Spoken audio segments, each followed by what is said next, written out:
Hello student, कैसे हैं आप लोग। उम्मीद करता हूं कि सही होंगे और पढ़ाई में व्यस्त होंगे। तो आइए, 2 क्वेश्चन रह गया था, उसको कर लेते हैं। क्वेश्चन नंबर 13 था। तो बोल रहा है कि एक व्यापारी 28 लीटर दूध इतना के भाव पर खरीदता है, ठीक है, और उसमें कुछ पानी मिले। बस इसमें ये ध्यान रखना है कि जो पानी मिलाएगा वही लाभ होता है, ठीक है। तो लाभ जो होगा वो पानी रहेगा और बाकी जो रहेगा वह क्रैमुल जो रहेगा वह दूध होगा, ठीक है। तो 12.5% का मतलब क्या होता है? 12.5% का मतलब होता है 1/8, ठीक है।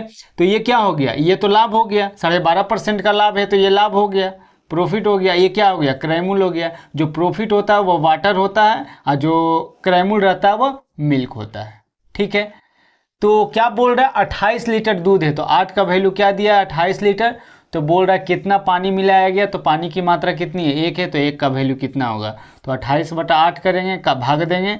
तो 8 दिया 24, कितना बच गया? 4 बच गया। 4 का मतलब कितना? 1/4 का मतलब 4 का मतलब 4/8 का मतलब 1/2, मतलब आधा हो जाएगा, यानी कि 3.5। Option C. तो ऑप्शन सी हमारा आंसर हो जाएगा, ठीक है। आइए अब अगले क्वेश्चन पर बात करते हैं। एक क्वेश्चन और रह गया था, क्वेश्चन नंबर 14।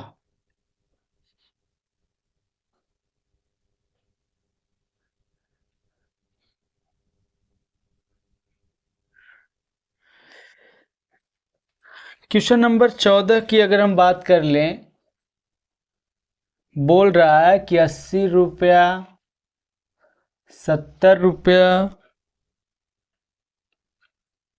तथा 50 रुपया प्रति केजी चावल को किस अनुपात में मिलाया जाए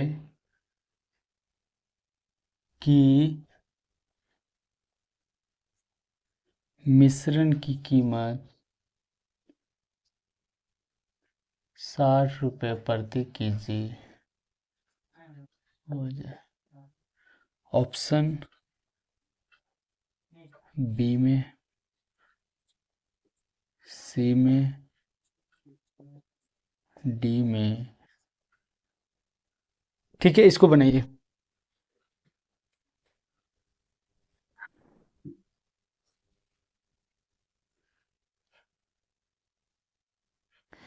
बनिए जी। तो आइए देखते हैं। जैसे इसमें क्या बात है कि क्या बोल रहा है? 80 है, 70 है और 50 है। इसमें चाहे तो ये जो रखेंगे 60, चाहे तो यहाँ रखाएगा या फिर यहाँ रखाएगा, लेकिन बस इसमें यही ध्यान रखना है कि ये 60 वहीं रखाएगा, चाहे तो इंक्रीजिंग ऑर्डर में होगा या डिक्रीजिंग ऑर्डर में होगा, ठीक है। तो आइए देखते हैं। अगर हम यहाँ की बात कर लेते हैं तो 80, 60, 70। तो 80 के साथ अगर 60 है तो क्या होना चाहिए? 60 से कम होना चाहिए, तभी डिक्रीजिंग ऑर्डर होगा। या फिर 70 के बाद 60 है तो क्या होना चाहिए? कम होना चाहिए। तो यहाँ तो नहीं रखाएगा, ठीक है।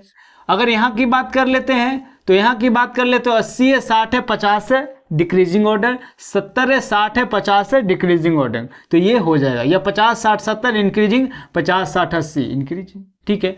तो यहाँ संभव है, तो यहाँ से घट के यहाँ आएगा, यहाँ से घट के यहाँ आएगा, ठीक है। तो एक तो इससे बन गया और दूसरा यहाँ से यहाँ आया और यहाँ से यहाँ आया। अब देखिए 1, 2, 3 है, फर्स्ट, सेकेंड और थर्ड है, ठीक है। तो पहला रिलेशन 80, 60, 50 है तो फर्स्ट और थर्ड से है। दूसरा 70, 60, 50 है तो सेकेंड और थर्ड से। थर्ड 2 बार आ रहा है तो 2 बार रहेगा तो वह जुड़ जाएगा, ठीक है। तो आइए बात कर लेते हैं, चलिए देखते हैं।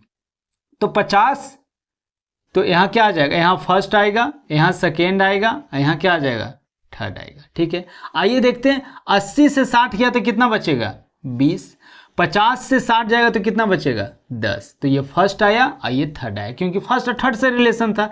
अब सेकेंड और थर्ड, तो 70 से 60 किया तो कितना? 10। और 50 से 60 जाएगा तो कितना? 10। तो ये क्या आ जाएगा? सेकेंड, और ये क्या? ये फर्स्ट, ये सेकेंड, और ये दोनों जुड़ जाएगा। तो ये जुड़ जाएगा तो क्या आ जाएगा? 30। ये क्या? 10। ये क्या? 10।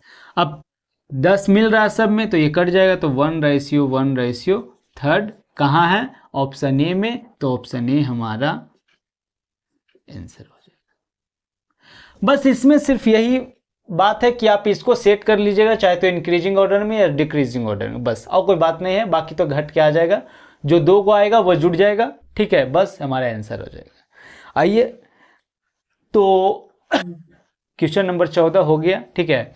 तो यही 2 क्वेश्चन बच गया था, ठीक है, वो पूरा हो चुका है। फिर मिलते हैं हम लोग अगले क्लास में अगले चैप्टर के साथ। तब तक के लिए धन्यवाद।